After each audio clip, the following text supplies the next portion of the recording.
1-1, 2-2,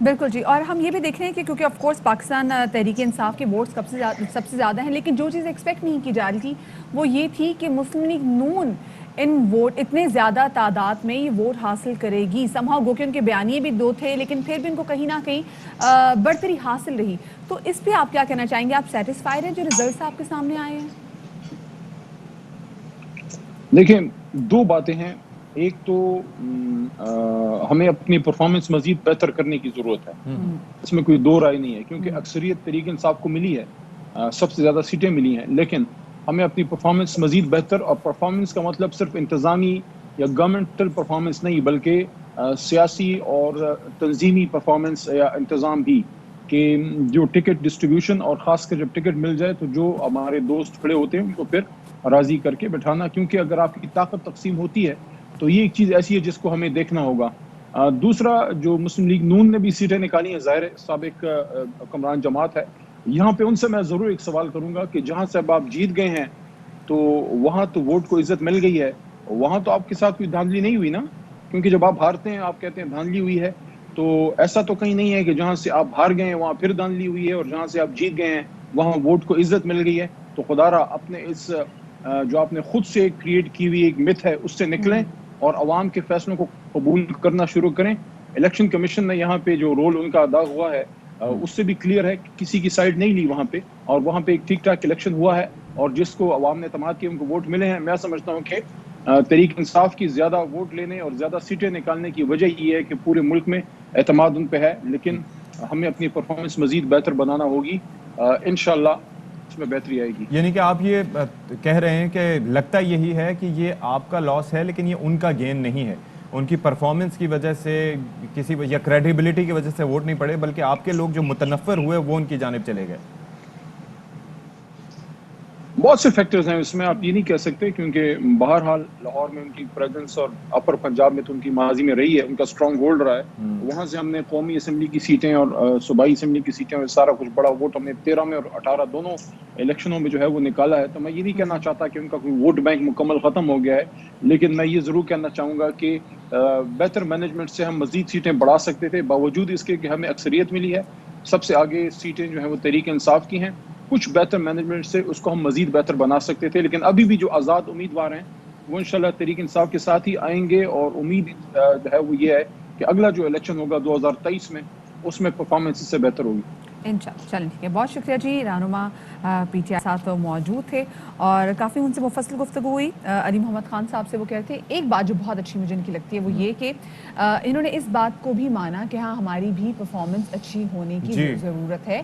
ٹھیک ہے نشستیں جتنے ایکسپیکٹ کر رہے تھے اس سے زیادہ نہیں، لیکن اس کے باوجود پرفارمنس کا فیکٹر جو ہے نا وہ موجود ہے، کیونکہ ہم نے دیکھا کہ دے ڈڈ ویل ان سندھ، لیکن اگر ہم پنجاب کی بات کریں گے، اسپیسیفکلی لاہور کی بات کریں تو مسلم لیگ نون نے وہاں پہ اچھا سعد رفیق صاحب نے حالانکہ شروع میں الزام بھی لگایا تھا اور کافی ان کی جانب سے پریس کانفرنس بھی کی گئی تھی، کیونکہ کینٹونمنٹ بورڈ ان کے حلقے میں آتا ہے، لیکن وہاں سے نون لیگ اگر نشستیں نکال گئی ہے، اور صرف 7 نشستوں کا اب تک کی اطلاعات کے مطابق جو ڈفرنس ہے، تو آبویسلی یہ ایک ویک اپ کال ہے for Tehreek Insaf, because incumbent government ہے ان کی، اینڈ آئی ہوپ کہ دے پلان ٹو ڈو بیٹر، کیونکہ آگے جو عام انتخابات بھی آئیں گے تو اس کے اندر کافی تقریباً ابھی 1.5 سے 2 سال کا عرصہ رہ گیا ہے، لیکن کام کرنے کی ضرورت ہے. ایک اور اہم معاملہ جس پہ ہم بات کرنے جا رہے ہیں وہ یہ ہے کہ ہم نے خبر نشر کی تھی کہ کامیڈی کنگ عمر شریف صاحب کی طبیعت ناساز ہے، اور کئی دہائیوں تک وہ ہمارے چہروں پر مسکراہٹیں بکھیرتے رہے، اور اللہ تعالیٰ ان کو صحتیاب کرے گا تو وہ مزید بھی اپنا یہ کام جاری رکھیں گے. یہ بھی ایک صدقہ جاریہ ہے.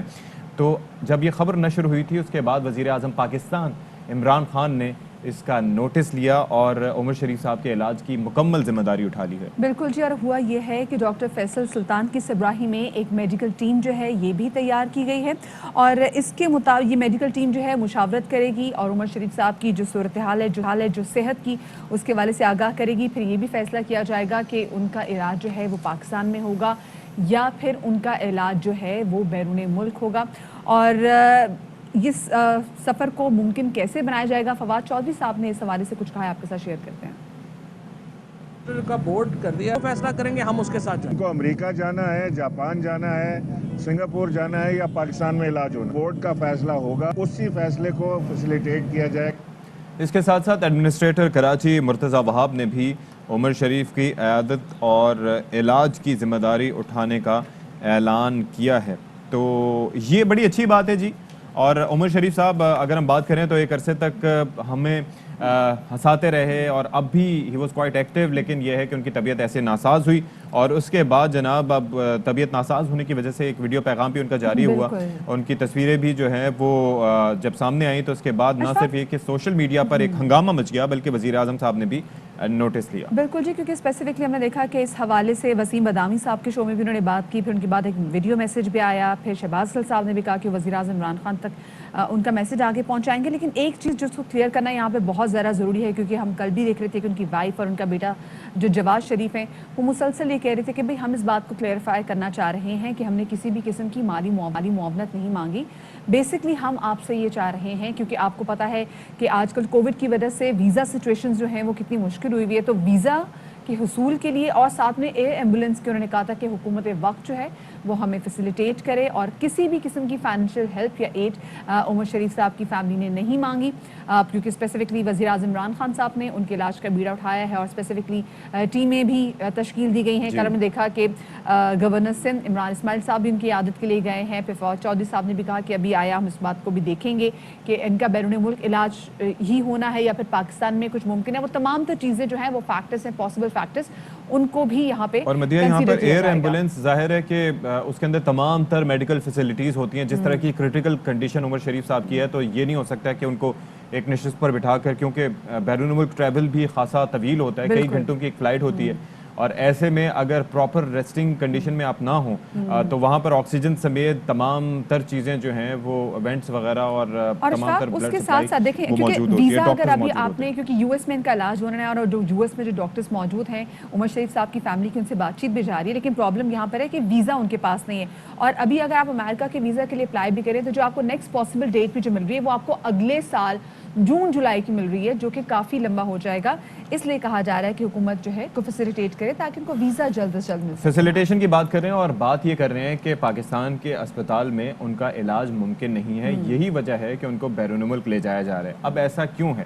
اور یہ تو ہم بات کر رہے ہیں کہ کوئی کریٹیکل اگر آپ کو مرض ہے جس کا ظاہر ہے کہ پاکستان میں بھی خاصی علاج معالجے کی سہولیات دعویٰ کیا جاتا ہے کہ موجود ہیں سرکاری اسپتالوں میں بھی، پرائیویٹ ہاسپٹلز میں بھی، لیکن اگر ہم سرکاری اسپتالوں کی بات کریں تو صحت کا شعبہ ایسا ہے جس کے اوپر ایک تو ہمارا بجٹ کم لگتا ہے، ہمارا جتنا فوکس ہونا چاہیے صحت کے شعبے پر یا تعلیم کے شعبے پر اتنا نہیں ہوتا، ایک تو بجٹ کم لگاتے ہیں، اور جب بجٹ لگاتے بھی ہیں تو بھی سرکاری اسپتالوں کی جو حالت زار ہے وہاں پر ہم جو لوگ بیشتر تو ظاہر ہے ایسے نہیں ہوں گے، لیکن کئی ہمارے پاس بھلے وہ وہاں کے پیرامیڈکس ہوں یا ڈاکٹرز ہوں، ان کے اندر مسیحائی کا جو جذبہ ہے وہ بھی کم نظر آتا ہے، پیدا نہیں کر پا رہے۔ اشفاق وہ بھی جذبہ کم نظر آتا ہے۔ ابھی کل ایک نہایت افسوسناک واقعہ پیش آیا، ایک نوجوان جس کا روڈ ایکسیڈنٹ ہوا، اس کو پہلے لے کے گئے عباسی شہید اسپتال میں۔ اب عباسی شہید اسپتال میں جب اس کو لے کے گئے تو انہوں نے کہا جی یہاں پہ تو سی ٹی اسکین کی سہولت ہے، یہ میسر نہیں ہے، تو آپ اس کو لے کے جائیں جناح ہاسپٹل میں۔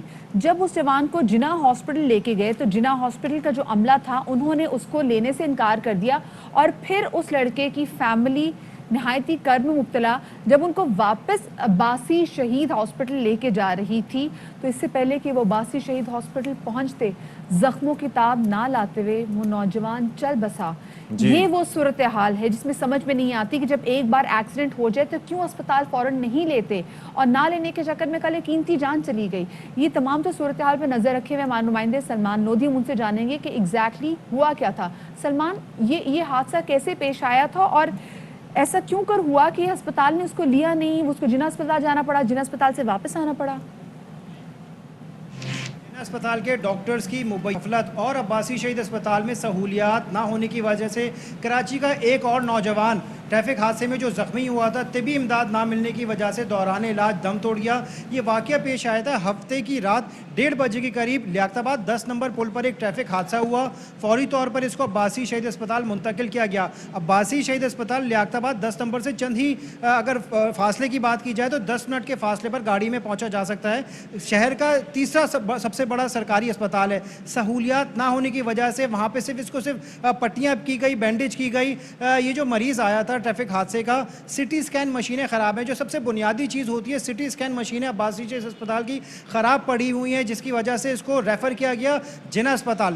1:30 بجے کے قریب حادثہ ہوا, 2 بجے کے قریب اس کو عباسی شہید اسپتال منتقل کیا گیا. اس کے بعد اس کو 2:30 بجے تک جناح اسپتال ریفر کیا گیا. جو ریسکیو اداروں کا مطابق اس کو جب جناح اسپتال منتقل کیا گیا تو نائٹ شفٹ کے ڈاکٹرز نے عباسی شہید اسپتال کا کیس لینے سے انکار کر دیا اور اس مریض کو واپس عباسی کے لیے ریفر کیا گیا. انہی چکروں میں اسپتال سے دوسرے اسپتال سے واپس عباسی اسپتال منتقل کرنے کے دوران یہ نوجوان راستے میں ہی انتقال کر گیا.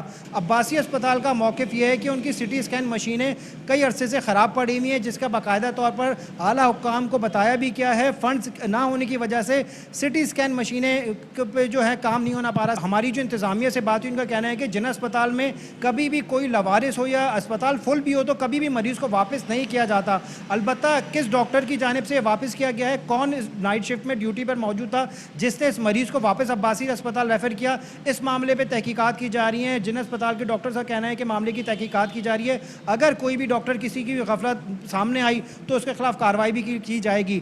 یعنی کہ سر پر زخم تھا, سی ٹی اسکین جو کہ سر کے زخموں کی نوعیت جانچنے کے لیے کہ انٹرنل بلیڈنگ تو نہیں ہو رہی, دماغ میں بلیڈنگ تو نہیں ہو رہی, یہ جانچنے کے لیے اسکل فریکچر تو نہیں ہے, یہ جانچنے کے لیے بہت ضروری ہوتا ہے. لیکن عباسی شہید اسپتال سے جناح اسپتال تک تقریباً 8.5 سے 9 کلومیٹر جی وہ تو اپنی جگہ, لیکن اس کے بعد 8.5 سے 9 کلومیٹر فاصلے پر ہے جناح اسپتال. وہاں پر ریفر کیا گیا, آدھا گھنٹہ پونا گھنٹہ رکھنے کے بعد پھر وہاں پر لے جایا گیا, پھر وہاں سے انکار کے بعد واپس لایا جا رہا تھا کہ وہ دم توڑ گیا. تو یہ نیگلیجنس بھی چیک کریں, اس کے اندر آپ ڈسٹنس بھی چیک کریں. کوئی بھی حادثے کی صورت میں طبی امداد بہت ضروری ہوتا ہے, اس کو ایک ایسی سچویشن میں مریض کو اسٹیبل کرنا ضروری ہوتا ہے تاکہ وہ سفر کرنے کے قابل ہو سکے, لیکن ایسا کچھ بھی نہیں کیا گیا. تو اسی پر بات کر لیتے ہیں. ہمارے ساتھ موجود ہیں RMO جنرل عباسی شہید اسپتال ڈاکٹر جہانزیب ارشد ہمارے ساتھ موجود ہیں. بہت شکریہ جی, آپ نے ہمارے لیے وقت نکالا.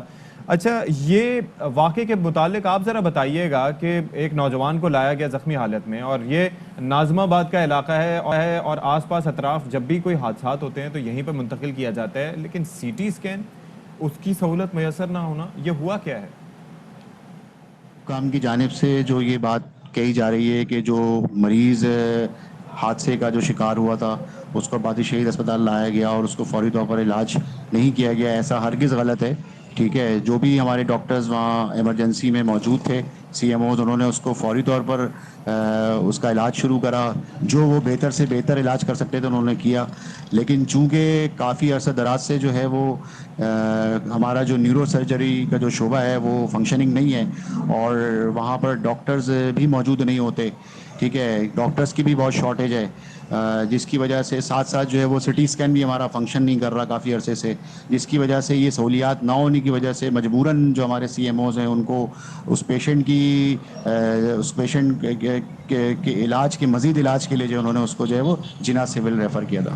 لیکن یہاں پہ بھی بڑے اچنبے کی بات ہے کہ سی ٹی اسکین کی وہاں پہ سروس ہی اگر اتنے بڑے اسپتال میں مہیا نہ ہو تو پھر آپ کو دیکھ لیں کہ آگے کی کیا صورتحال ہوگی. لیکن یہ بتائیے کہ جو ریسکیو انتظامیہ کے جو لوگ ہیں وہ یہ الزام لگا رہے ہیں کہ جو نوجوان جو جاں بحق ہوا ہے اس کی ریزن یہ کہ 2 اسپتال جو تھے ان کی آپس میں لڑائی تھی, کوئی اس کو لے نہیں رہا تھا, اور سب سے بڑی ریزن یہ تھی کیونکہ وہ لاوارث تھا, اس کے ساتھ اس کے لواحقین موجود نہیں تھے.